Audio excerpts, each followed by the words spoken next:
Hello and welcome. You are now looking at Aweber.com, and Aweber.com actually allows you to build and manage an email marketing list. Now, if you don't have an Aweber account, you'll come to this page at Aweber.com, and then what you'll need to do in order to get started is to put your name and email address into the box in order to start a 30-day free trial. Now, if you currently do not have an email marketing list, you will start at Aweber at $19 a month after the 30 days is over. However, if you're going to be moving your list into Aweber, then you are going to be priced according to the tier that you're going to be on, any place from $19 a month up to $149 a month, and then once your list size is beyond 25,000, then Aweber will determine that on an as-needed basis.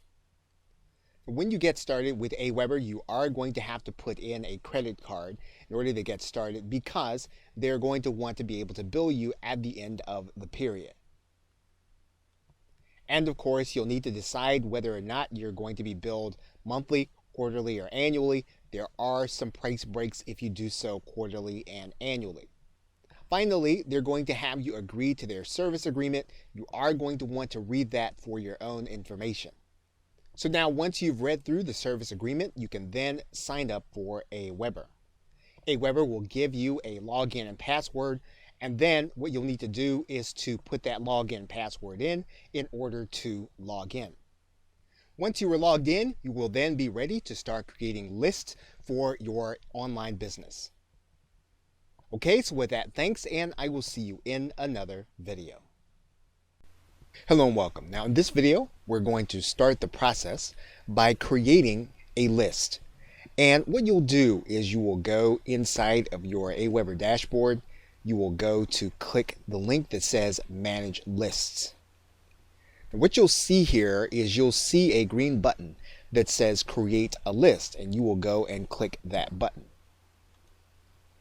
Now in most cases, Aweber will pre-fill information in here, but you can actually change this information. So if you are going to be operating under a specific brand, you can go ahead and write that brand in here. So let's go ahead and do that now, as well as the company website. Now Aweber requires that you put a return address in your emails. They will pre-populate that information based on what's in your billing. Now, if you want to use a different address, you'll need to click this button and then you'll need to change the information. Once you do that, you will then write that address in and then you will save the information. Well, Aweber is going to ask you what sender name and email address that you want to use. And in general, what you're going to do is you're going to write in a sender name. And when you write in the sender email, you want to avoid using emails like Hotmail or Gmail or Yahoo. You want to use a server address email or an email address that you created with your domain name. Now, another thing that you'll want to do that will enhance your deliverability is you want to make sure that this sender email is not something like admin or support. You don't want to use generic names. If possible, you want to use a proper name. There is going to be another step based on the email address that you're going to put here, specifically if you're going to be using an email that you have control of through your domain name. But now, once you have all of the information in, the address you're going to be using, as well as the name and sender name, you can go ahead and click Next Step. Aweber will require you to give your list a name, but typically your customer will not see the name of this list or this explanation unless they choose to unsubscribe. So we're going to go ahead and we're going to describe the list and then give it a name, and we're going to keep it brief. As you can see here, you can only use 400 characters. So we're going to go ahead and do that right now. Okay, so once you've done that, you are going to then click Next Step. Now, Aweber has certain pre-approved subject lines, and you can use any of these subject lines that you feel is going to be most appropriate. Now, they will allow you to request approval for a custom subject line. Now, once you actually write the subject line in, Aweber will take time to approve it. In the meanwhile, what they'll use is they'll use one of the default subject lines that are at the top when you first sign in. So we're going to go ahead and click cancel so that we can see these back, and we're just going to choose the first one. Now we can also make changes to the confirmation. And so what we can do is we can then make sure that this message, or this part of the message, says what we want it to say. Now we want to keep this part brief. We don't want to make this a long, drawn out paragraph. We want it to be brief so that it spells out exactly what your client is going to be getting when they sign up for your email list. In fact, you'll notice here that this says receive email from manage your list with Aweber. We might want to restate that to be a little more natural. Okay, but again, we don't make too many changes and we don't make that very long. We can also insert personalization. So in other words, one of the things that we can do is we can actually add in information that will personalize based on the information that is collected. So when your client actually comes and they sign up for your list and they use their first name, we can actually customize that information so that it says their first name, and then they'll see the message. So all we would do here is we would click one of these buttons, and this will actually personalize the message so that it will say the person's first name and then give them the actual message. And this can sometimes help you with issues of deliverability. But again, that's optional. You don't have to do anything with this information. In fact, you can decide to delete out the information. Click the edit button. You'll notice that that personalization is no longer in this space. We can actually edit the signature, and we can put in here a salutation or title. And then once we've done, then all we'll need to do is then we'll need to click this approve message button, and then we will then be creating our list. Now, the only thing that really needs to be confirmed will be this subject line if you choose to change it. So we are actually approving the message and then creating the list. And once you've created the list, you'll notice here at the top that Aweber will be working on that particular list, and all of the menu fields that we'll be working with will apply to the things that are going to be associated with this one list. If we want to change the list that all of these menus are going to be associated with, all you have to do is use this drop down arrow, and then you can choose the list that you actually want.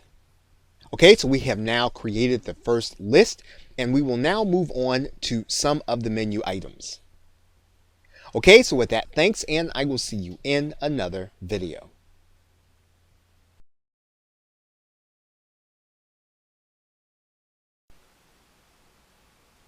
Welcome back.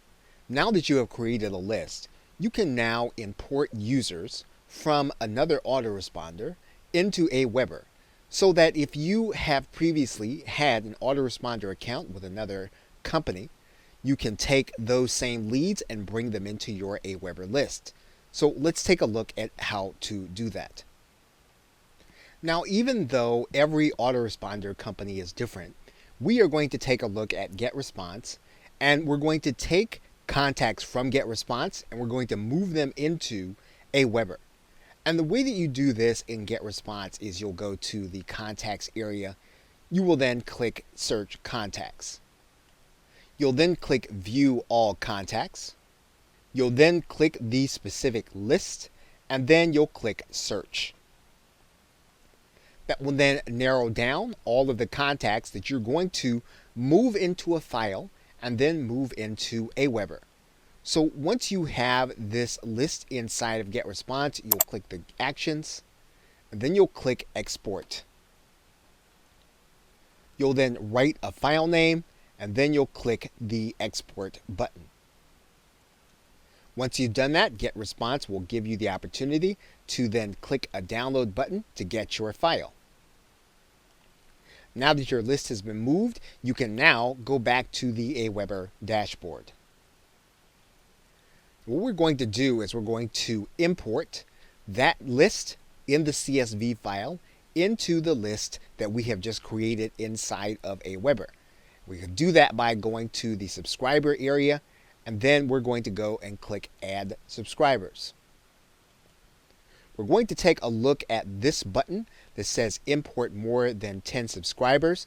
We're then going to click this button and then grab the file that we created from Get Response. Aweber will bring you to this screen, and you'll be asked whether or not you want to import subscribers from a file or into your subscribers manually. Typically, what you're going to do, if you're going to be bringing people over from another autoresponder and you have a fairly big file, you can then click to browse and then go and grab the file from your hard drive. Now, the most important thing is that you match up the name and email address fields. And then what you'll do is you will then move to the next screen inside of Aweber. And you do that by clicking the next button at the bottom of the page. Now, Aweber is going to want to know how you brought the list over. So in this particular case, you're going to say yes, you brought it over from another email provider. You're going to choose the email provider here. Once you do that, then what you're going to do is you're going to click this button that says they signed up with you, or you'll choose the appropriate section. So in this particular case, we're going to go ahead and write in the explanation, and then we're going to click Next. Now, Aweber will ask if you want to have a follow-up message sent or if you don't want to have one sent. Now, in this particular case, we're not going to have one sent, but you can opt to have one sent if that is what you want to do with these subscribers. We're going to click No, and then we're going to click Next. Now, you can decide whether or not you want your subscribers to opt in again, or you can decide not to. In this particular case, we're going to say no, and then we're going to click Next. Now, what you can do in this case is you can actually have these subscribers tagged, and this is an identifier inside of Aweber. You'd be able to reuse this designation in other cases. So in this particular case, we're going to write in affiliate. And then we're going to click Finish Import. Okay, so once you have done this, then it's going to take some time for Aweber to actually go through the process of looking at your list to see if it is acceptable for them to bring it into your list. You can always check your history by going to this Import History page, and we can take a look here. Now, in some cases, Aweber will tell you right away if you've had subscribers added and then how many were actually not added. They'll actually give you a breakdown here in this link. Okay, so then you'll have a number of email subscribers that have been added to your list, and you can then start to market to them using Aweber. Okay, so with that, thanks, and I will see you in another video. Welcome back. We are now going to work with the settings on our Aweber list that we just created. And so in order to do that, we're going to go to the List Options drop-down menu, and then we're going to click List Settings. And you'll recognize some of these settings from a previous tutorial. Now you'll notice here that we have the list name, and then we have a unique list ID from Aweber. Now, anytime that we have to interact with an API or some kind of system that requires our Aweber information, we will use this Aweber unique ID. So one of the things you can do is you can actually put this in a place where you're going to remember it, or you can always come back to your Aweber list options in order to get this unique list ID. Now, the other thing you're going to notice is that all of your information, including your contact address, is going to be here in your list options. Now, the reason that that's important is because it is going to appear inside of all of your autoresponder emails. Let's take a look. We are now inside of Gmail, and what you're going to notice is that at the bottom of this Aweber email, you'll see the unsubscribe link, you'll see the change subscriber options, but you'll also see an address. And this address is going to match the address that you have inside of your Aweber settings. So this is where that information is going to appear inside of every email that your client actually gets. You're going to notice that there is an area that says notifications. And this is a way for you to get a notification every time somebody is actually subscribed to this particular list. So if you want to write in a contact email address that will tell you you have a new lead you can actually do that. So what we're going to do right now is we're going to go ahead and write in an email address so that we'll get notification every time someone signs up. Okay, so now we've added that notification here inside of Aweber. So let's see what that's actually going to look like when an email actually comes. To test this, we're actually going to go to the Add a Subscriber area, and we're going to actually put in an email that we are going to be able to see right away. And typically you can see emails right away inside of Gmail. This is actually a good way of being able to test something in your list. You typically want to subscribe to all of your lists so that you will be able to see what your client is actually getting. So we're going to write an email address in here so that we can tell what our clients are going to see. Okay, so now we have an email address in. We're going to click Add Subscriber. Now that subscriber has been added to our Aweber list, we can now go to our email address. Okay, so now we're going to confirm our subscription just as our client would. You'll see what the email is actually going to look like. And then we're going to click this link. Okay, our subscription has now been confirmed. We are now part of our Aweber list. So now let's check Aweber to make sure that we have a new subscriber. And we can do that by going to Manage Subscribers. And we now see that there is a subscriber in our Aweber system. So now what we can do is we can check our notifications to make sure that if there is a new subscriber to this list that we would have actually received a notification. And we can actually see that we have notification from Aweber. So all we need to do now is we need to check this email. And we'll notice now that we have a new email that was added to our list. Aweber also tells us the source. And this is how you can actually monitor your leads as they are actually coming in. Okay, so with that, thanks, and I will see you in another video.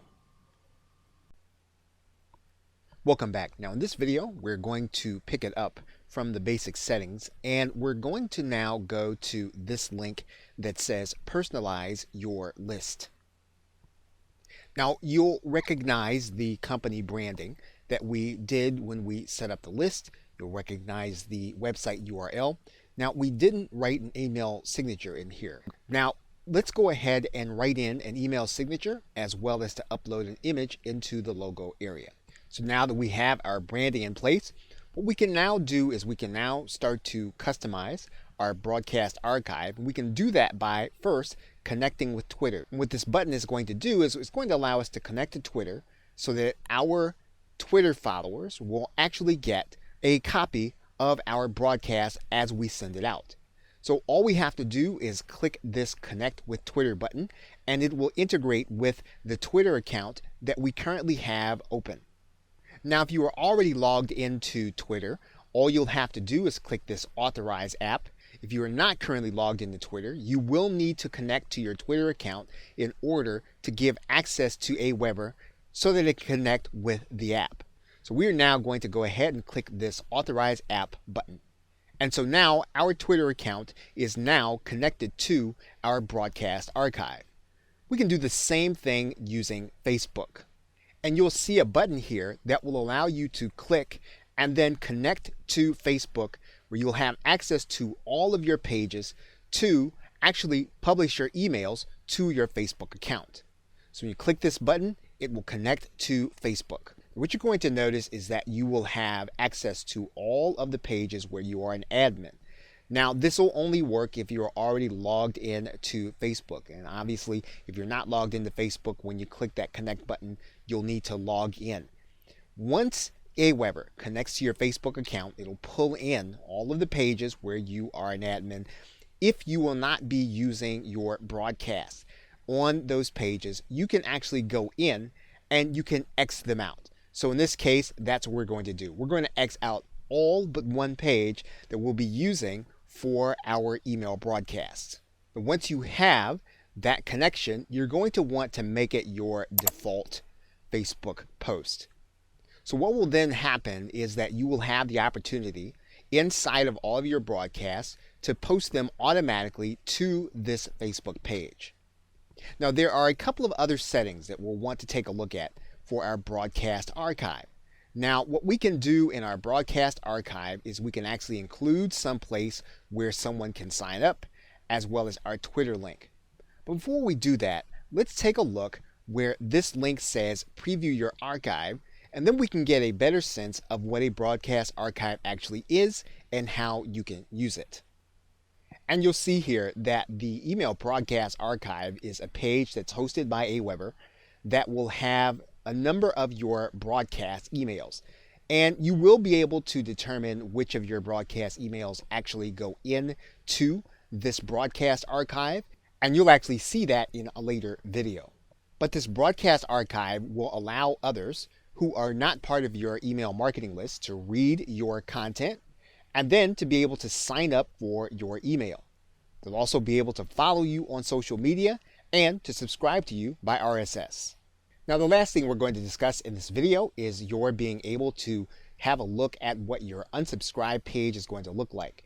And this is what your clients will see when they decide to click the unsubscribe link in your email. You'll be able to see what it looks like based on your branding. So again, now you can see where your client will actually see your list name and your description. So keeping this in mind, you can write your description accordingly, knowing that someone will actually see it when they get ready to unsubscribe.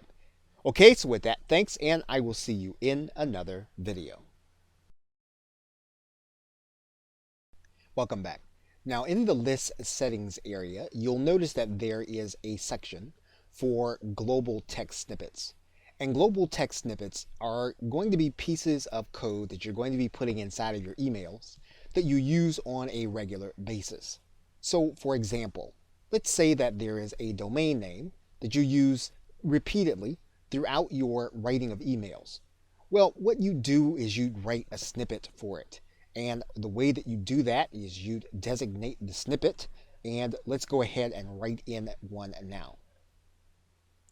And so once you add in that snippet, all you need to do is you need to click the add button. Now this snippet will now be available to you inside of your emails so that you will be able to use it. Let's take a look.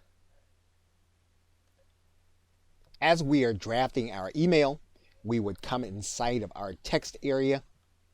We'd then go to the personalize area. And you do that by looking all the way to the right-hand side, and you'd click the drop-down arrow. You'd scroll down and you look for your snippet. And we'll see the snippet that we created. And then what will happen is when our email is actually sent, our domain name will appear there because we've actually placed the snippet code here inside of our email. What this does is it helps us to save time and effort and to focus on the message of our email. Okay, so with that, thanks, and I will see you in another video. Welcome back. In our list options and our list settings, you'll notice that there is one other section, and it's called the confirmation message section. And you'll recognize that we have already customized our confirmation message when we started putting together the actual list. But if you scroll down, there is actually more that we need to do. And you'll notice here that there is a section for confirmation message settings. Now, Aweber recommends that you use double opt-in because it is the best to make sure that you are going to be able to assure deliverability of your emails. Now, you could choose to turn off your double opt-in confirmation so that the client could actually sign up for your list without having to confirm. And all you need to do is to turn off. Aweber is going to give you a warning, and then you're going to click yes. You could easily toggle that back on by clicking the on button. Now, you can also turn on the confirmation message for the times when you actually import subscribers. And this is going to be the default setting when you get subscriber imports. You can turn that on, or you can toggle it back off. Now, when you go through the import process, Aweber will still give you the opportunity to send a confirmation message when you're going through. Now there's one more item on this page, and you'll notice that there is the confirmation success page. Now what some marketers will do is they will actually show their client, when that confirmation email link is clicked, something that they would actually want them to see in order to make a purchase or make a decision. You can actually determine that by putting a URL in this space. Now there is a default success page, so that when your client actually confirms their acceptance of being on your list, they will be sent to a specific page. You can actually take a look at that page by clicking this link. Now, as you can see, all this page says is thank you for subscribing. So if you wanted to place a commercial message of some kind, or you wanted to make another sale, you can actually customize your thank you page. And you can do that here in this space. Now, one of the advantages of being able to host your own success page is to personalize the page. And what you would do is you would click this button, and then you get the JavaScript code that Aweber gives you in order to place on your page. Aweber will give you the code to place before your header tag, and that code would be here. You'd need to copy all of the code. And if you scroll down the page, Aweber will give you more code. And wherever you want to display the person's name, you would place this HTML code that you're looking at here. Wherever you'd want to place their email address or customize with it, you'd use this code. Now again, you are going to have to know HTML coding in order to use these scripts. But if you know them, this is a great way of being able to personalize the actual thank you page. Okay, so with that, thanks, and I will see you in another video.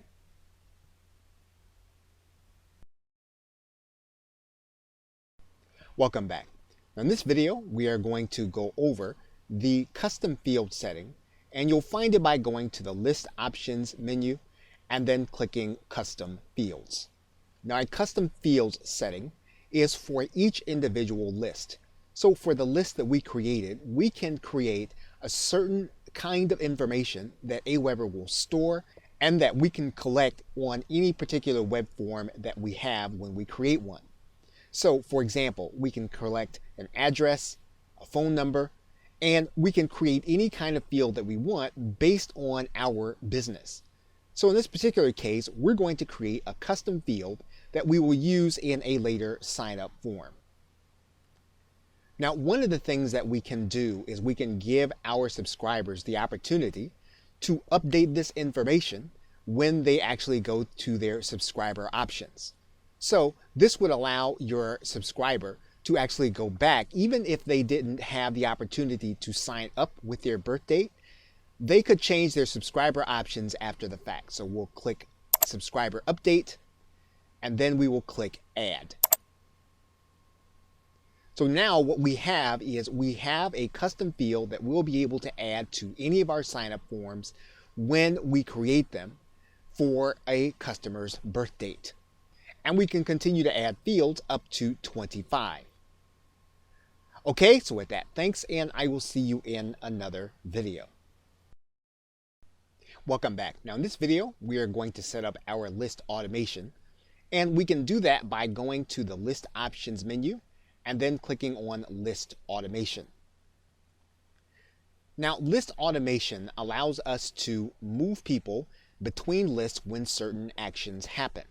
And this is a very easy way for us to be able to segment our list. We can subscribe members to certain lists when they subscribe to a list. We can unsubscribe members from a list when they subscribe to a list. And we can basically control these actions by creating an automation rule. Now you can see the automation rule by clicking the down arrow. And these are all of the automation rules that are available to us.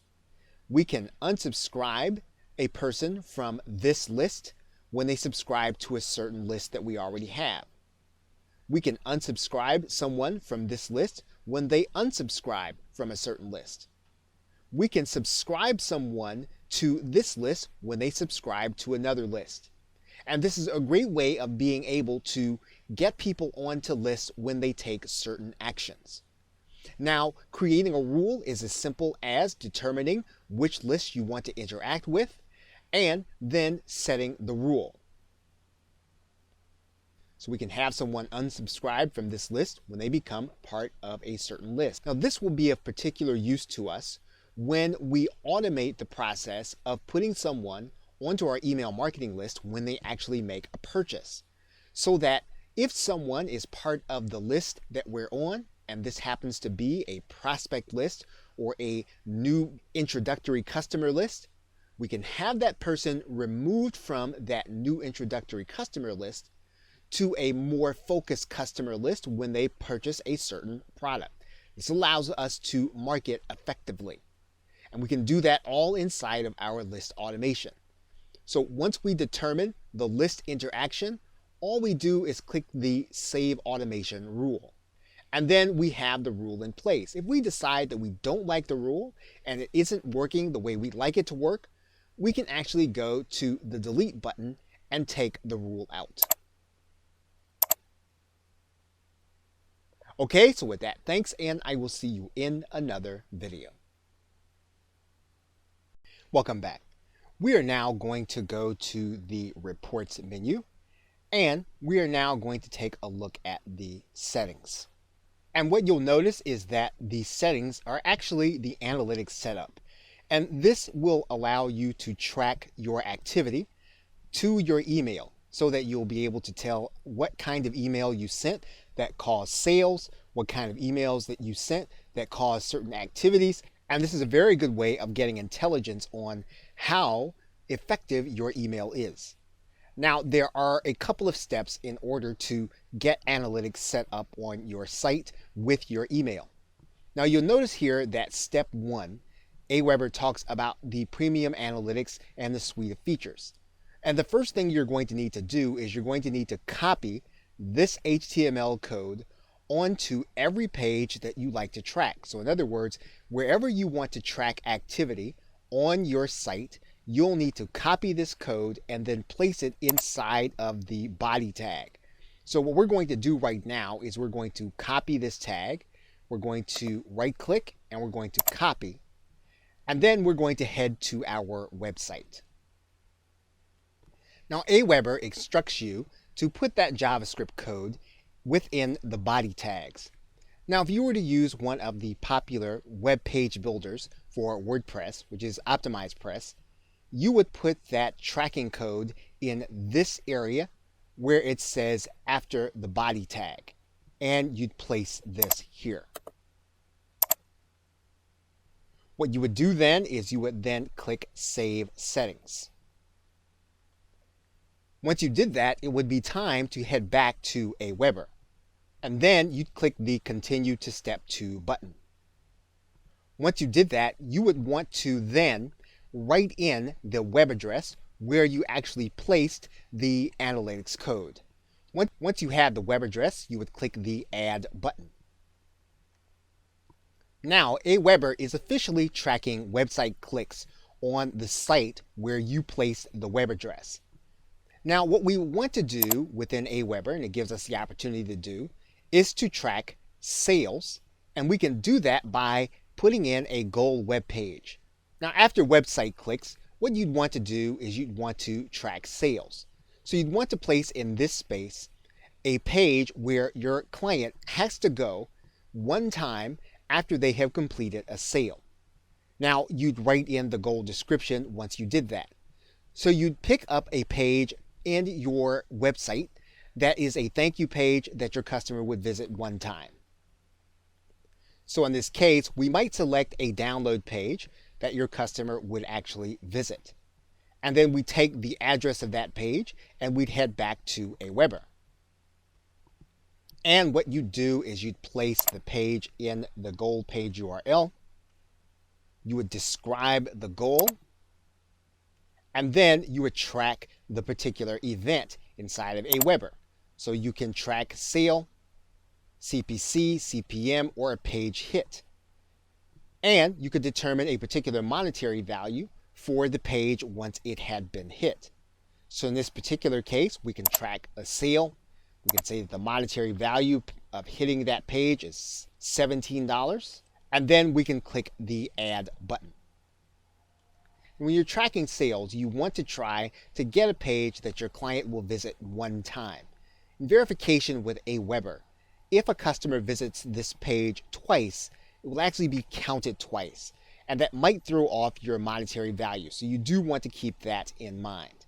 Now, one last area that is optional, but you'd want to actually place here, would be making sure that you want your IP address to be ignored in the statistics. And you can do that by finding your own IP address. And if you go to the website, what'smyipaddress.org, you will be able to find out what your IP address is. You can actually place that inside of Aweber.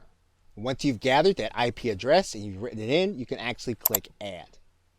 And you can add any number of IP addresses that you think will actually throw off your stats if you were visiting the pages where you are actually tracking goals. Okay, so with that, thanks, and I will see you in another video.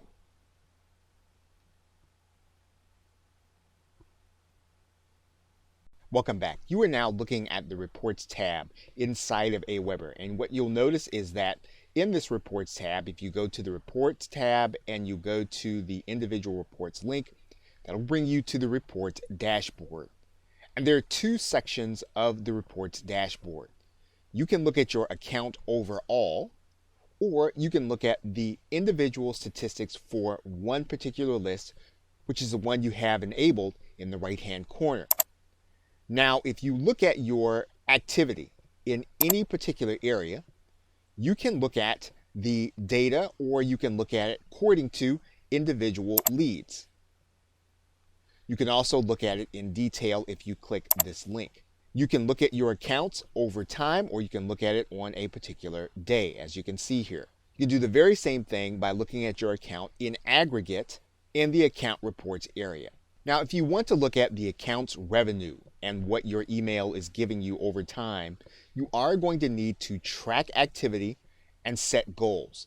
So when we set the analytics or the settings area in the reports tab, you will need to make sure that you are tracking the activity based on revenue goals that you set in the reports settings area.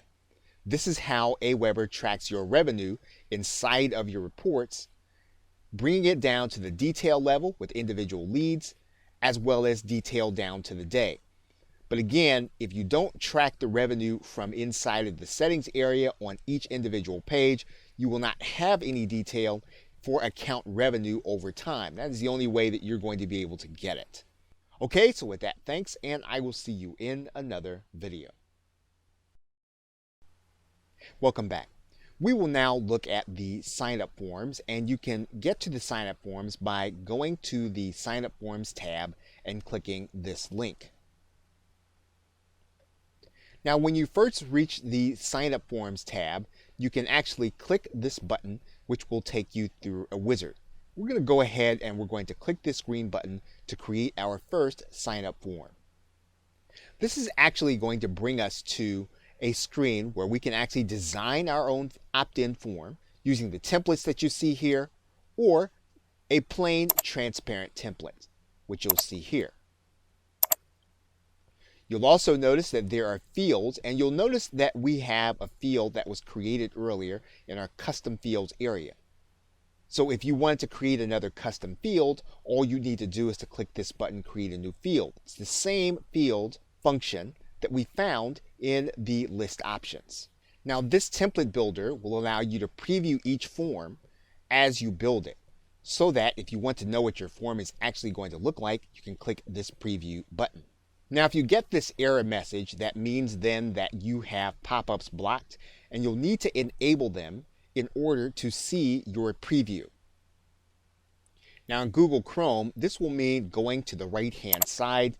You'll need to click this button, and then you'll need to click Always Allow Pop-ups from Aweber, and then click Done. Once you've done that, you can then click the Preview button, and then you'll see your form there. You may still get the message to appear again, but you'll be able to preview your form. When you click the message inside of Aweber, it goes away. Now, each element of your sign-up form has detail that can be changed.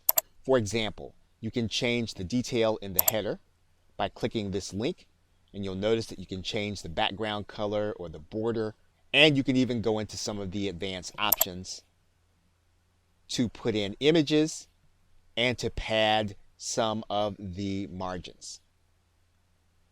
And each individual field will have this kind of detail. We can do detail for the body, and you'll notice that you have the same options available. You can look at detail for labels, which in this case would mean you can change the font on the text, make it larger or smaller. You can look at detail on the inputs, which is actually what goes into the text boxes, which you can control again using advanced options. You can actually change the detail on the links. You can also change the detail on the submit button. Now, one thing you'll note about the submit button is when you click the advanced options, you'll notice that Aweber is using a certain button image. If you'd like to use a different button image, or you'd like to use a button image on your page, you can actually do that by putting the address of that button in this link. You can look at detail in the footer area. And once again, you have all of the images that you can actually have available to you, as well as margins and spacing. You can take out elements in your form by going to this top bar. And for example, if we want to see the form without the header, if we want to see it without the footer, if we want to see it without the privacy warning, if we want to see it without powered by Aweber, we can actually do that. And once again, we can always check our preview to see exactly how our form is going to look. We can close out, click the message, and the message goes away. Now, to go back to the other menu, we will want to go back and click Form Type, and then that'll bring us to two other aspects of the design of the opt-in form. And you'll notice that this form that we're looking at right now is considered to be an inline form. We can actually look at a different form, and we can look at a popover. And again, we have all of the options available to us in order to change the popover. We can also preview the popover. And we can do that by clicking the preview button. And you'll see how the popover is actually going to look. We can also do a light box. And we can preview the light box to see how that's going to look, which darkens the entire screen and saves your opt-in box so that the visitor can see it. You can also do a pop-up. And once again, this is how your pop-up will look over the page. We can change the width of the overall form. And it can be smaller, or we can actually change it this way also by using the handles. Now, once you've determined how you want your opt-in form to look, you're going to click Go to Step 2. Now, when we create an individual form for an individual purpose, we'll want to name that form. We can actually do that here in the basic settings. It's quite possible that we'll create a form for this list, but for a different purpose. And we'll be naming that in a different. So we will go ahead and name this form, and we can click Save. Now we are going to stop the video at this point, and we are going to come back, and we're going to finish step 2 of setting up your form. Okay, so with that, thanks, and I will see you in another video.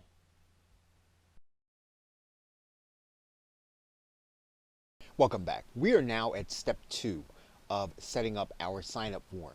And what you're going to notice is that there is a thank you page that you get to customize. And this thank you page actually appears as soon as your client types in their name and email address. Now we can preview that page so that we can actually see what it looks like. And it is instructive to do because you'll want to determine which of these thank you pages that you actually want. Now you will see that there is a basic version, and you can click the preview button to actually view it. And so you'll recognize that your logo is there, and then you have some verbiage that says you're almost done, activate your subscription. We can actually change that now to the audio version. And to do that, we'll just go to this drop down menu. And to look at the audio version, we'll go to look at the drop down menu. We'll click audio version, and then we'll click preview. In a moment, you will receive an email message asking you to confirm your email address and activate your subscription. Please check your email inbox now. Open that email and click on the confirm link. Once you do, your subscription will immediately be activated. So now if you want the audio version, you can actually have that audio playing. And there is another version that we can look at. It is the smart video version. And we can preview that version now. Please check your inbox now to confirm your subscription. And the last way that you can actually do it is you can use your own custom page. So if you want to customize your thank you page, you can actually make it so that your customer will then see what you want them to see. Now remember, the most important part to this is that they go and confirm their subscription. This is not going to be the place where you want to do any marketing, with the exception of using your logo for your brand.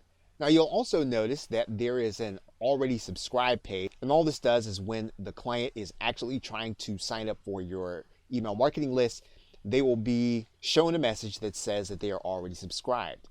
And like the thank you page, you can customize your own page and place it here in this link. Now there are some advanced settings, and we'll take a look at those right now.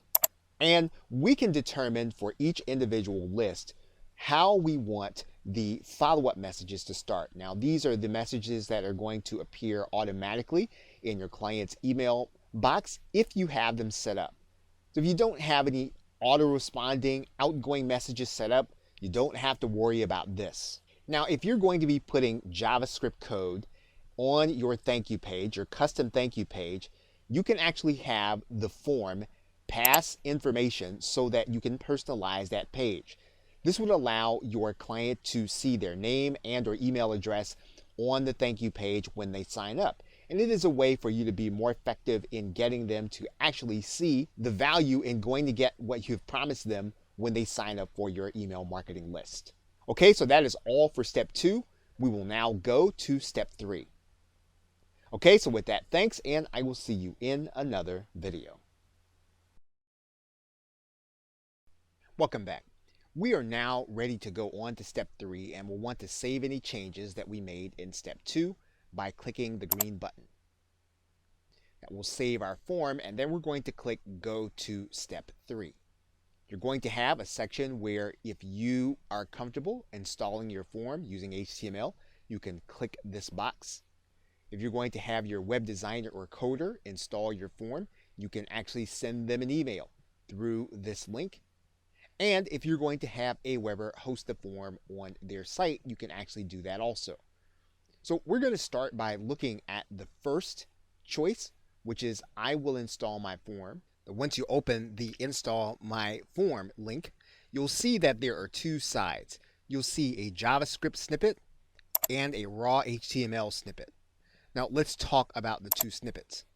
Now the JavaScript snippet, when you take this code and you place it on your website, any changes that you make inside of Aweber will be made on your website automatically. So you don't have to make any changes in the code in order to change something that happens in Aweber. That is not the case if you place the raw HTML code.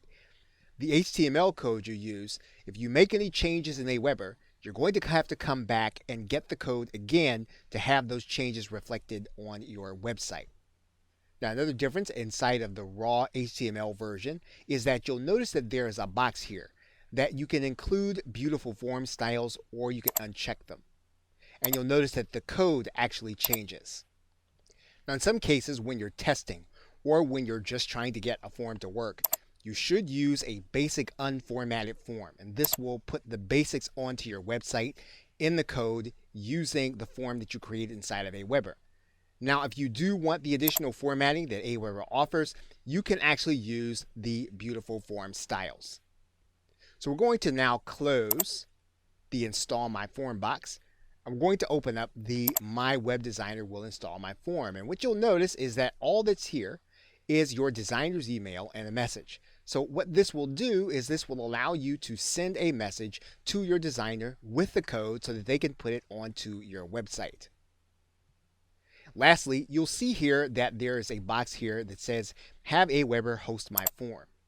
And what you have is a URL that you can actually have someone come to in order to opt into your list. So for example, if we were to copy this link and then put it inside of our browser, let's take a look. And you'll see here that the form is on the web and we don't have to host it. We don't have to use any code. All we do is share the link and then someone can actually opt in to our list. So we're now going to close. We've now covered all the ways that we can place our form on our website. Now let's go to an actual WordPress website to see how this is going to actually work. So what we're going to do is we're going to install the form ourselves. We're going to grab the JavaScript snippet. We're going to copy it. And then we're going to head to a WordPress website. And what we're going to do is we're going to go to the side of WordPress where we post HTML code. We're then going to put in our code. And then we're going to give this post a title. And now what we're going to do is we're going to publish this post. And we're now going to view our opt-in form on our website. And you'll see the form now on a post inside of our WordPress website. Okay, so with that, thanks, and I will see you in another video.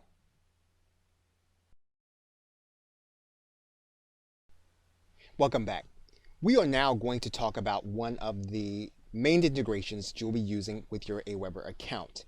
And what you'll notice is that at the very top to the right, there is a link that says My Apps. That link will take you to all of the applications and online websites that will connect to Aweber and integrate into their service. Now, we are going to talk about that in a later video, but right now we want to talk about the connection between Aweber and one in particular, which is PayPal. And we can integrate into PayPal so that every time someone purchases something through our PayPal account, we can actually have that person added automatically to our email marketing list. And so in order to do that, we're going to click PayPal in order to get started. We'll then want to click Integrate with PayPal. We'll then want to click this Enable button. You'll then need to grant permission to Aweber inside of your PayPal account, and you're going to click Grant Permission. That will bring you back inside of Aweber, and you'll be required then to go through a few more steps. What you'll want to do is you'll want to go to the Instant Payment Notifications page inside of your PayPal account, just as the instructions say here. You're then going to click the Choose IPN Settings. PayPal will then require you to put in an instant notification settings notification URL. You'll then copy this notification URL, and then you will paste it in the box inside of PayPal. You will then click the Receive IPN Messages, and then you will click the Save button. Then inside of the PayPal integration, you're going to choose the list to add people to when they purchase a certain product. Now, because you're likely to create multiple products, you will probably want to check this box that says, I want to add people to different lists when they purchase specific items from my store. So go ahead and click this link. And then what you're going to do is you're going to choose the product, and then you're going to choose the list. Once you've done that, you are going to click the Add button.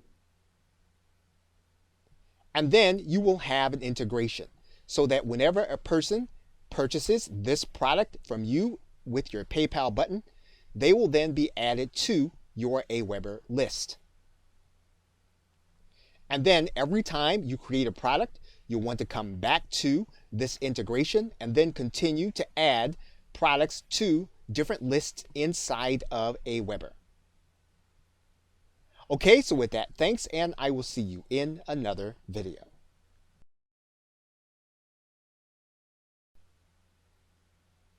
It's quite possible that you are already working with a web service that is already connected to your autoresponder, or if you use Aweber, it's already connected.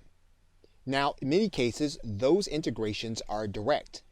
Affiliate networks, social media platforms, shopping carts, all of them have direct application and integrations with Aweber. However, in some cases, the integration is not as direct. And when that is the case, you'll see something like what we're about to showcase right now.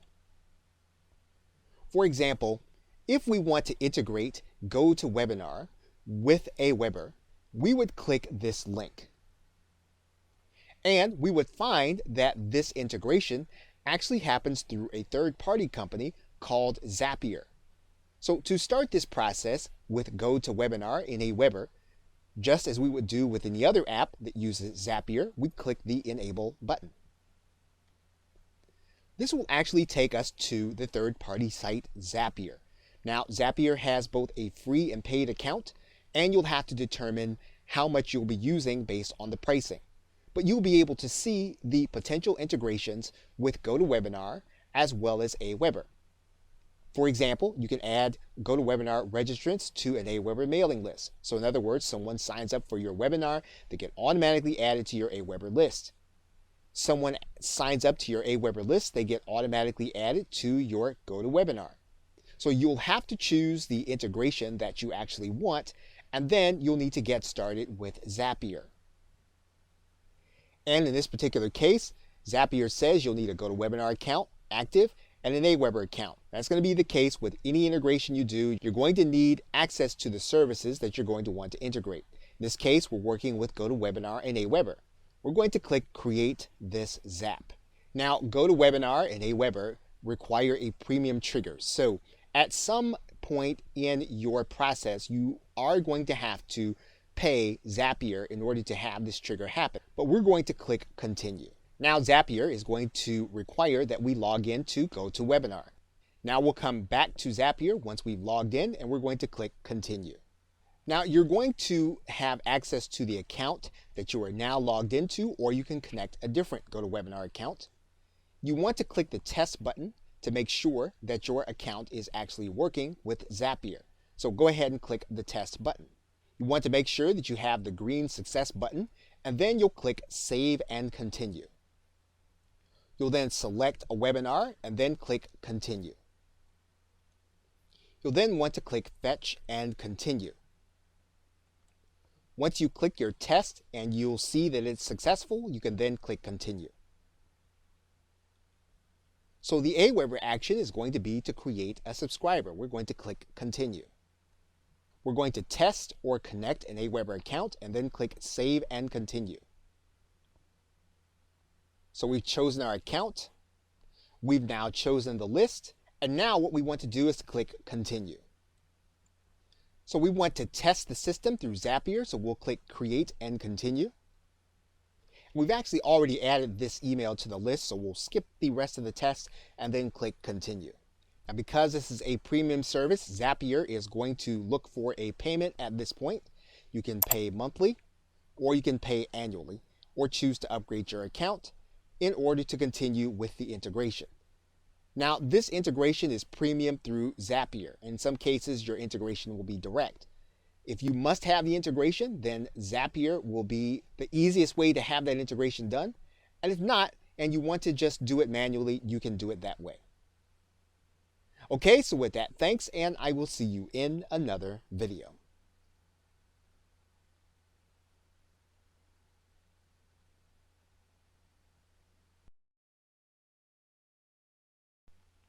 Welcome back.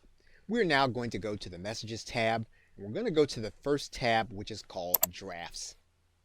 When we go to the Drafts tab, what you're going to notice is that you have a page where you can create a message and you can create a draft. Now, this screen will have all of the emails that you create inside of Aweber that have not been saved, added to broadcast, or added to follow-ups.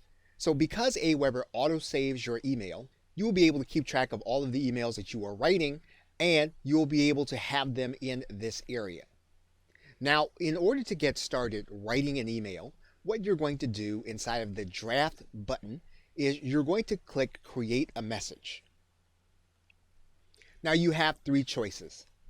You can either click the drag and drop email builder, which is what you will use in most cases because this will send the most attractive emails. You can send an email by plain text if you have a specific reason as to wanting to send plain text emails to a certain list.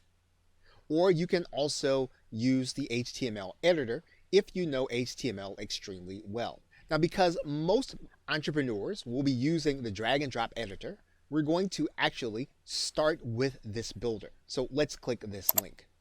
Now, there are several elements that you want to be familiar with inside of the draft screen.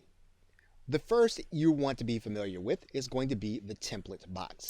We can actually use some of the pre-formatted templates that Aweber gives us in order to send out our email. Now, of course, we can change any of these templates to be what we want them to be if they suit our message. Now, if you want to write a plain message to your email marketing list, all you'll need to do is to click this plain tab. And indeed, this is the default setting. So you don't really even have to choose this template. You will actually have this template inside of your message writer by default. Now, if you want to use a different format, you can do that. You can use a center aligned format, or you can continue to use the left aligned format. Now, in order to get back to the writing screen, what we're going to do is we're going to click inside of this box, and that's going to bring us back to the Aweber screen. Now what we're going to do is we're going to take a look at all of the elements that we can actually add inside of our Aweber email. So we're going to start by writing a message, and we're going to edit it as we go along. So we have our content, and what we're going to do is we're going to put our cursor inside of the body, and we're going to cut and paste our text. Now that we have our text inside of our email, we can actually start editing this email so that it actually looks the way we want it to be. Now, one of the things that we're going to need to do is we're going to need to take out some of the titles. So now that we have our content inside of our email, let's take a look at some of the things that we can do. Now, we can always change the appearance of the text and make it larger for our client. And all we would need to do is to highlight the text, then change the size. We can make the size anything that we actually want within this box.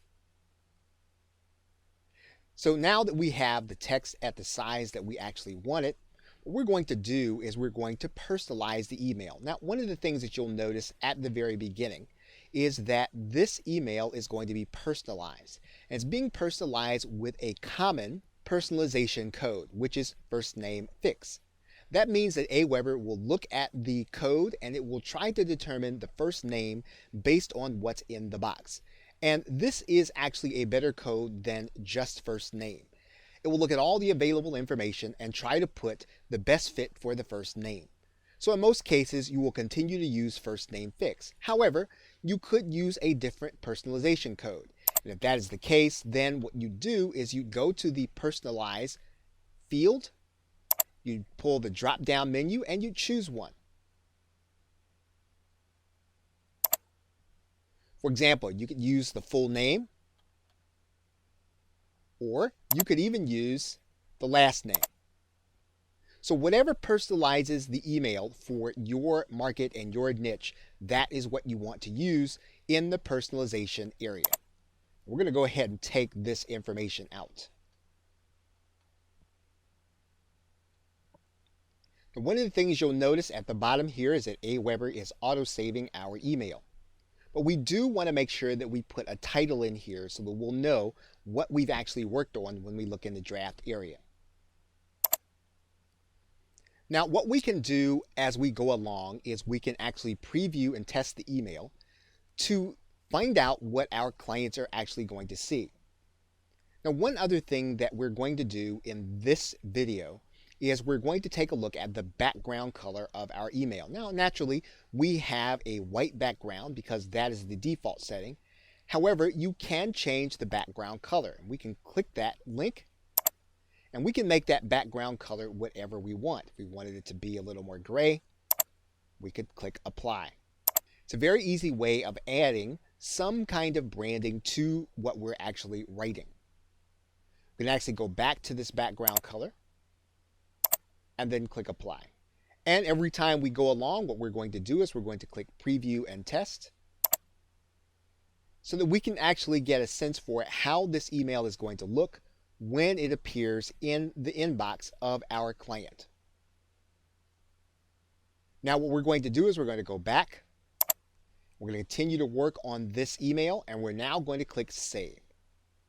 When we click save, you'll notice that the auto save number goes up by 1. And now we can continue adding things to this email. And we will do that when we come back in the next video. Okay, so with that, thanks, and I will see you in that next video.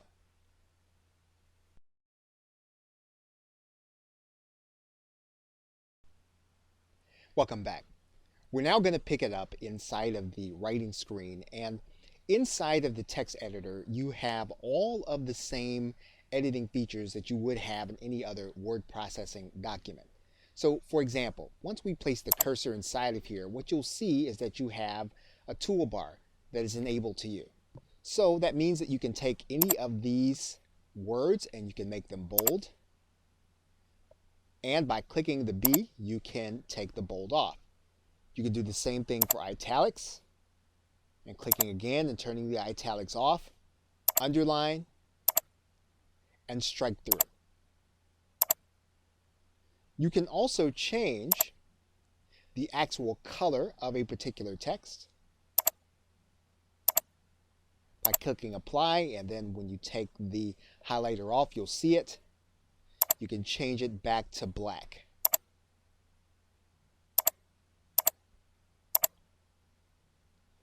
You can actually highlight a background. So for example, we could take this text and we can actually put a yellow background there.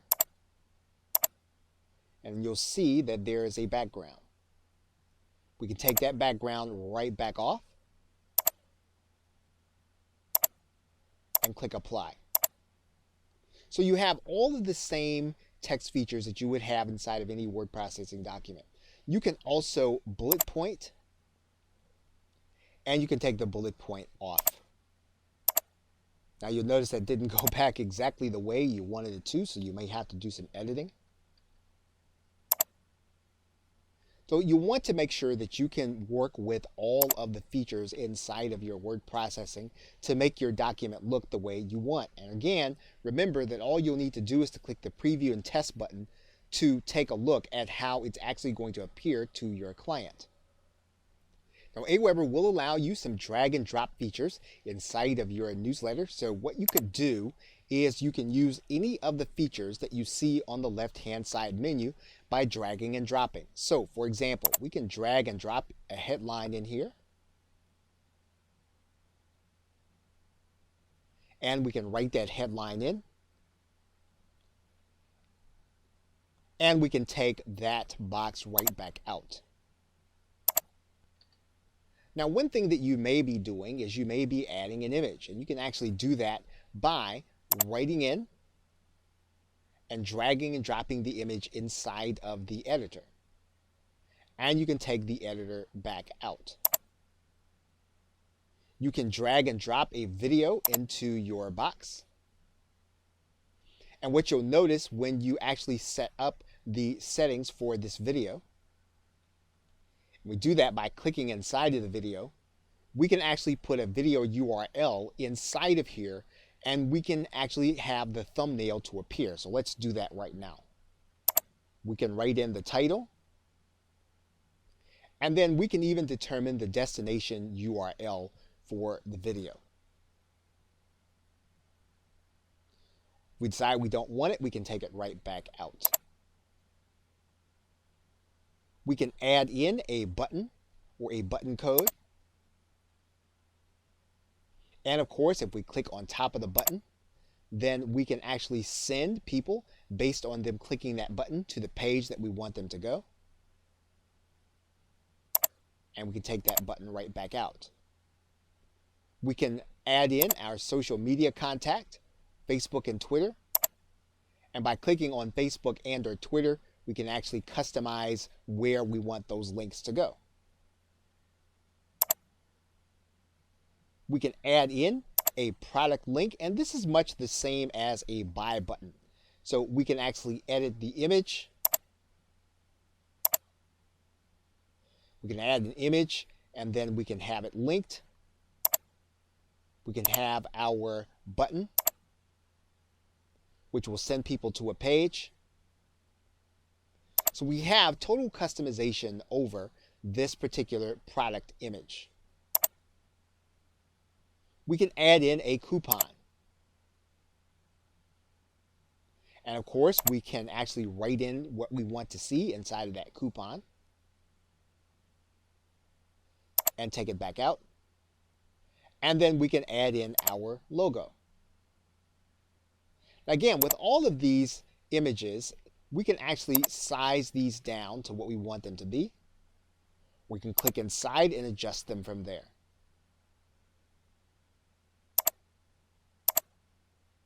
Of course, we can add in our signature. In this case, we would add that here at the bottom.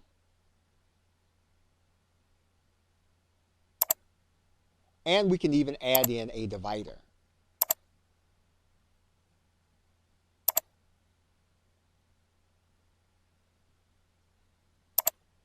Lastly, we can add in share buttons. We can do that, put that at the bottom of our email.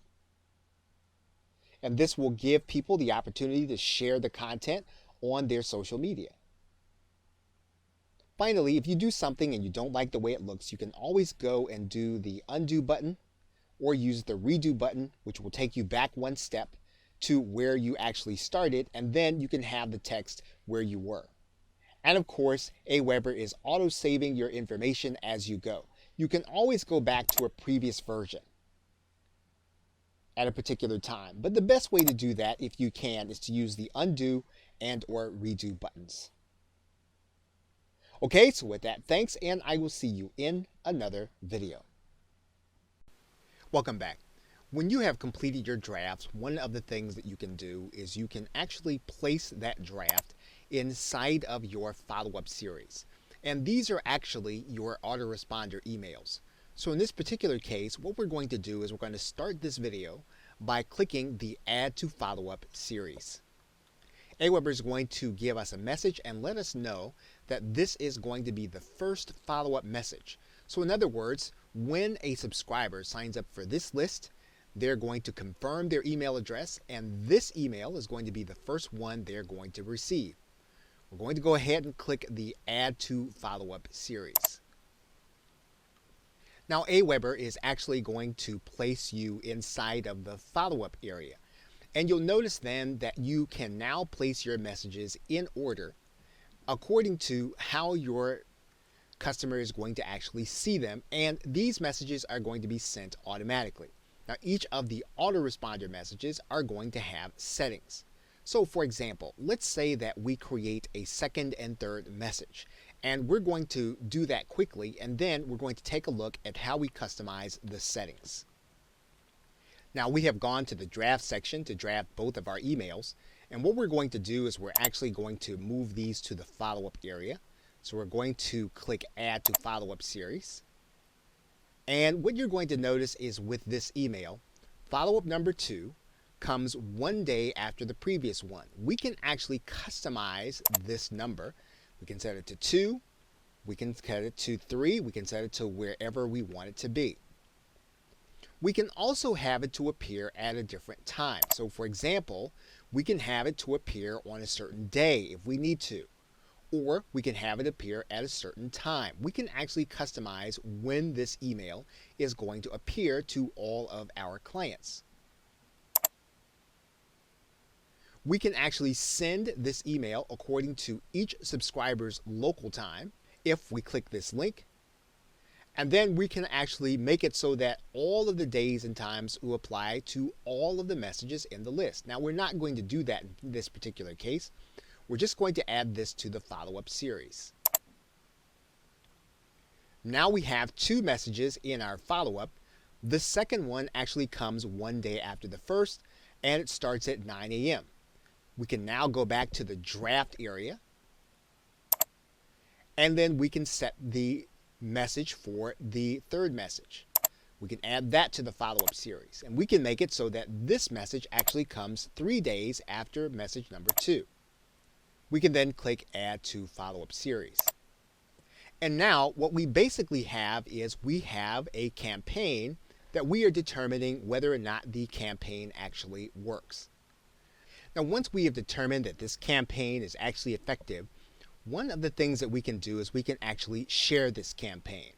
And we can do that by going to this campaign sharing link, and we can choose to share our follow-ups, we can choose to share our broadcasts, or we can choose to share our follow-ups and our broadcasts. Now, in this particular case, we are going to choose to share our follow-ups. So we're going to click Save, and when we do that, you'll notice that Aweber is going to give us a campaign code. That campaign code is now going to disappear, but that campaign code now appears in this area. What this means now is that we can actually share this campaign code with someone else who wants to use the same messages in their business. And they would do that by coming to their Aweber account and loading that campaign code in this space that says use a predefined campaign code. So the messages that we are creating right now are technically called autoresponders. They actually arrive into the email box of our client automatically when they sign up for our email marketing list. Now, these are different from broadcast emails. And one of the things that you will have to determine is whether or not you'd like to write your emails and send them out as broadcasts, or whether or not you'd like to have them go automatically to your customers and your clients. So what we're going to look at next is we're going to look at broadcast emails. Okay, so with that, thanks, and I will see you in another video.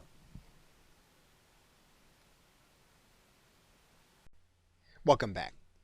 In most cases, you are going to be sending out an email to your email marketing list using the broadcast feature in Aweber. This means that you are writing the message from scratch and you are sending out this message at some particular point in time. Now, you can send out the message at a point in time before it actually has to go out. However, you are writing these messages individually, one at a time, to arrive at your subscriber's email box at a random time. So let's compose an email in our draft area. So we have now composed our email, and we're now going to click Save and Exit. And we're going to send out this email as a broadcast to our entire subscriber list. So what we're going to do is we're going to go to the Send options, and we're going to schedule a broadcast.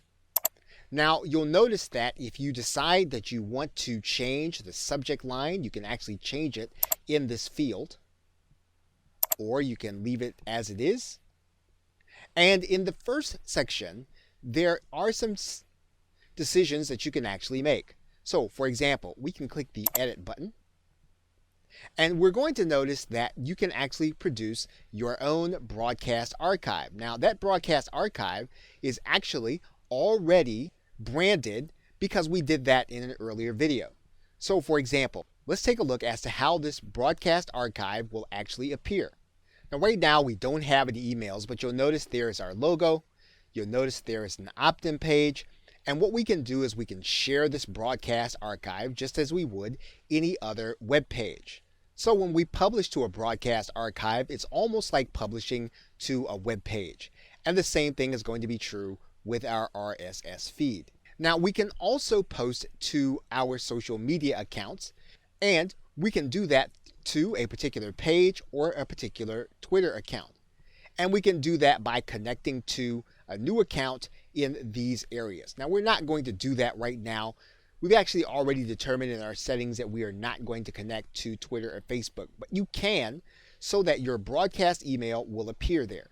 When you have made all of your choices in this area, what you're going to do is you're going to click Apply. Now, the next stage is who is actually going to receive the message. And this is actually going to be very important. So we're going to click the edit button. Now, in this particular case, we can actually send the emails to just the people who are going to be on this list, or we can actually include everyone on all of our lists. And typically, if you're going to have a broadcast email, you'll send it to everyone on all of your lists. Or you can exclude some lists or include others.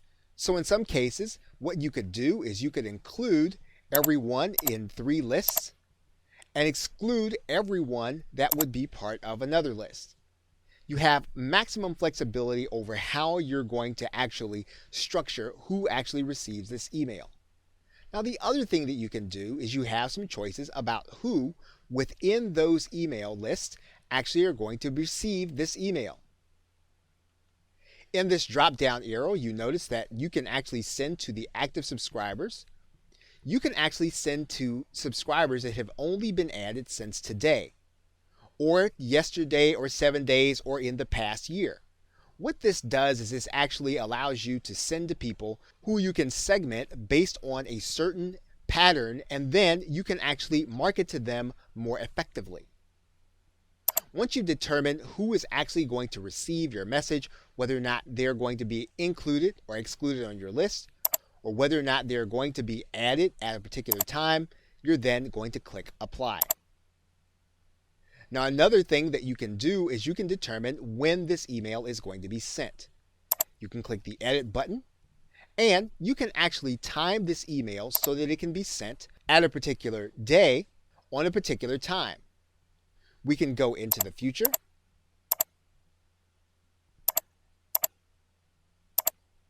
and send on any day that we actually feel this email is appropriate to send. Once we've determined when we want it to be sent, we can click apply. Now, we can actually make it so that the timing is going to be immediate. We'll just cancel this, and then we will leave it at immediate, and that is the default. Now, the last 2 options are that we can actually track clicks on the website links in this message, and we can have email statistics sent to us a short period of time after the email is actually sent. Now, what we're going to do in the next email is we're actually going to show you how to put website links inside of your emails, because this is what you're actually going to be tracking inside of your quick stats, and you're actually going to be tracking clicks, and Aweber is going to tell you how your email is actually faring with those who have received it. Once you've determined who is going to receive your email, you can actually click send message now. Now, if you have decided to send this message into the future, for example, let's move this email to a date in the future, and we click this button, it's actually going to schedule the message for that particular time. And you'll notice that message is now scheduled. We can actually go and unschedule this message if we do not want it to be sent. Once that happens, that email is then returned to the draft area. Okay, so with that, thanks, and I will see you in another video.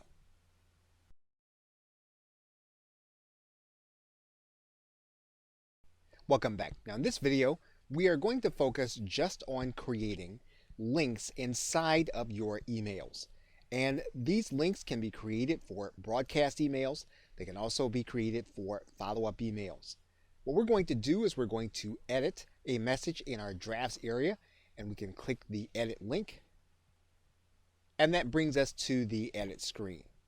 Now, in order to place a link, all you'll need to do is you'll need to place the link someplace in the body of your email. Now, there are several ways of being able to do this. You can actually place the actual URL and create a link with it. For example, we can create a link in this way. Now you'll see the entire URL there, and you actually don't need that in order to place the link inside of your email. It will be there for reference to the people who are going to be reading it. Now, what you're going to do in order to create an active clickable link is you're going to highlight this link. Then you're going to click the link icon. That's going to open up into a dialog box. And what we're going to do is we're going to take that URL, we're going to place it inside of this URL. And what you'll notice is that there is an HTTP here, an HTTP here. And what we need to do is we need to make sure that we backspace so that all that appears there is the HTTP on the left side and then the URL on the right side. Now, if the URL is formatted correctly, you're going to see a green success bar here. And then you're going to click OK. You'll then see that this link is going to be a different color. That means that the link is going to be clickable. Now, it doesn't mean that the link is going to be rendering. We are going to need to check that before we actually send, but for this stage of the process, it is a correct link. Now, another way to send a link, obviously, is to hyperlink inside of your text. And you can do that by going inside and actually highlighting text, going to the link icon, and then placing the URL inside. And you'll notice then that the HTTP actually goes away all by itself. We're going to click OK. So now we've created two different kinds of links. We can also just write in a phrase someplace in our text, and we can hyperlink that text. We'll click the link icon, and then we'll put the link in here. Now, in addition to creating links, we can also create email addresses. And we can do that by highlighting the text, going to the link icon, and then changing the link type to email. And what we're going to do is we're going to write our email address that we wanted to send to in this box, and then we're going to put a starter subject and a message body in there. Okay, so once all your text is in, you're going to click OK. And this is actually going to be clickable into an email address. And what it will do is it will actually open up the email editor of the person who's actually clicking the link. Now, for the sake of deliverability, you'll want to keep your linking to affiliate sites to a minimum and redirecting to a minimum. When possible, you want to send people to your own website. So what we're going to do now that we have our content in, we're going to click Save, and then we're going to click Save and Exit. So now that this message is in our drafts area, we are now going to go ahead and send this as a broadcast. We're going to schedule it, and we're going to send it immediately. Aweber is going to warn us and ask us if we want to send this broadcast, and we're going to go ahead and send it. And now our email with our links is actually sent. So now that this email has arrived in our box, we can actually click these links, and they are clickable. Now, what you'll notice is that these links have a tracking code in them. And this allows Aweber to tell us whether or not people are clicking these links. So if we click this link, we'll then know that this link has been clicked when we go and look at our email statistics. We can also have this link, which is our email link, open up into an email facility. And you'll see that our email is now ready to be sent by clicking that link. And Aweber will always give us the statistics for our sending. So actually, we only had one email being received. It was opened by one person. But if we had more than one person inside of our email list, we could actually view our statistics for that email. And Aweber will tell us how many people opened it, how many people clicked on the links. If we had sales tracking and someone reached the page, it'll tell us how many people actually sold, how many people unsubscribed, and then how many times people hit the domain. We can actually look at how many emails are unopened and then how many have been opened. And if we wanted to send a follow-up email to either people who had not opened our email or people who had opened our email, all we would have to do is to create a segment based on the subscribers. So in this case, all we would need to do is to click send directly to subscribers. Aweber would ask us for a segment name. We would create our segment name and then we'd save our segment. Now obviously, you're going to have more than one person in your email list. In this particular case, the mechanics will work the exact same. You would still create a segment based on either people who had opened, people who had unopened. You can create a segment and actually send an email to them. So here's how that process would work. You'd actually click schedule a broadcast, and then you'd actually have all of the list selected. But what you do is you would actually edit, and then you would actually send to a certain segment. And you'll see there that our segment that we just created is actually there. And so the only people that will receive this email would be those within the segment that we created. And then we would click send message now. So again, we are tracking clicks, we are tracking statistics, and we can tell what our broadcast and our email marketing is actually doing. Okay, so with that, thanks, and I will see you in another video.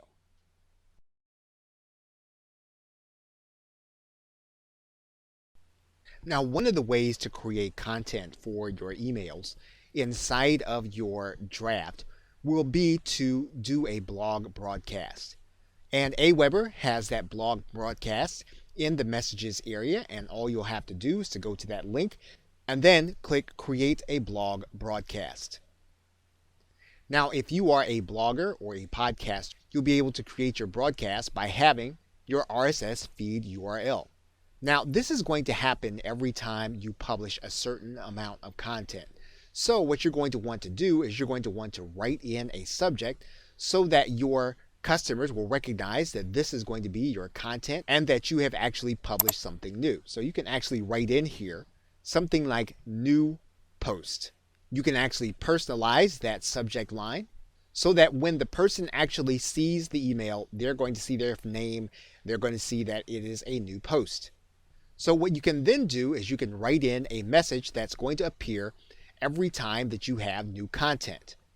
We can actually put that same message inside of the plain text box so that it also goes out.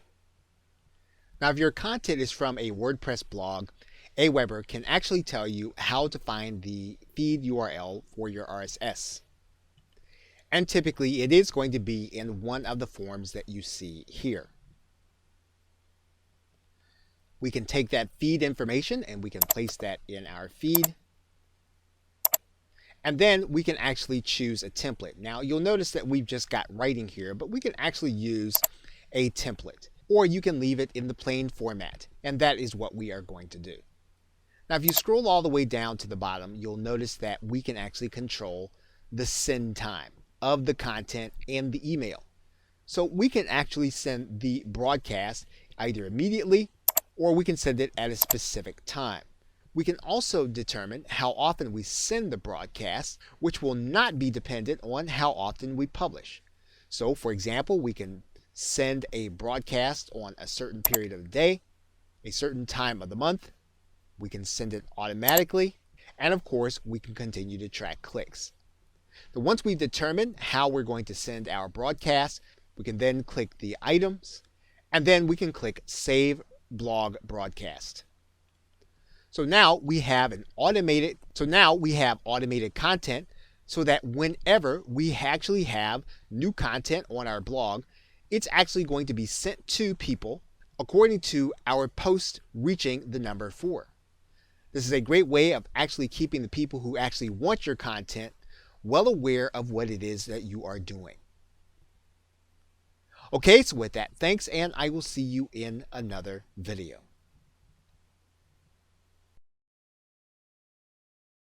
Now, before we get ready to actually send this message, one of the things that we're going to want to do is we're going to want to make sure that in addition to our HTML message, that we also send out a plain text version. Some people will only be able to receive plain text, even though most people will be able to receive an HTML message inside of one of the common email providers like Gmail or Hotmail or one like that. So what we're going to do is we're going to go to the plain text area. And what you're going to notice is that Aweber will auto-generate the information based on what's there. However, we don't want our client to see the information like this when it comes to them. So what we want to do is we want to customize this information. We can do that by clicking the custom button. And then we can then customize the look and make corrections as we're doing right here. Now once the email is the way that we want it to look, we can click save and exit. And then we can save the entire message. Now there is one other aspect that you'll notice down here, that you can actually include an attachment from your hard drive. However, you can reduce the deliverability of your email based on the document that you place here. So you want to make sure that it is absolutely necessary that you send out a document to all of your email subscribers in this list. So now that we have everything in the email the way we want it to be, we're going to click preview and test. And then we can then take a look at our email. If we think it is sufficient, then we can click save and exit. Now the email still appears in our draft, and we have a couple of options. We can either copy this to another list, or we can actually add this to our follow-up series or our autoresponders. Or we can send it out as a broadcast email. Now each one of these cases requires some explanation, so we are going to actually do that in the next video. However, what we're going to do right now is we're going to take a look at our spam score. And we're going to click this link. What the Aweber filter does is it tries to discern what may look like spam in terms of your message. And if you see some changes that you think you could make, you might want to go back and change some of the phrases that Aweber gives you that could cause a problem in the spam filter. But in general, if your spam score is where it needs to be, you can conclude that this email is going to be okay to send. Now one thing that we can do is we can send this email to ourselves by sending a test email. And we'll write our email address here in the box to make sure that it makes it into our box and it doesn't go to the spam filter. All we have to do is click send test.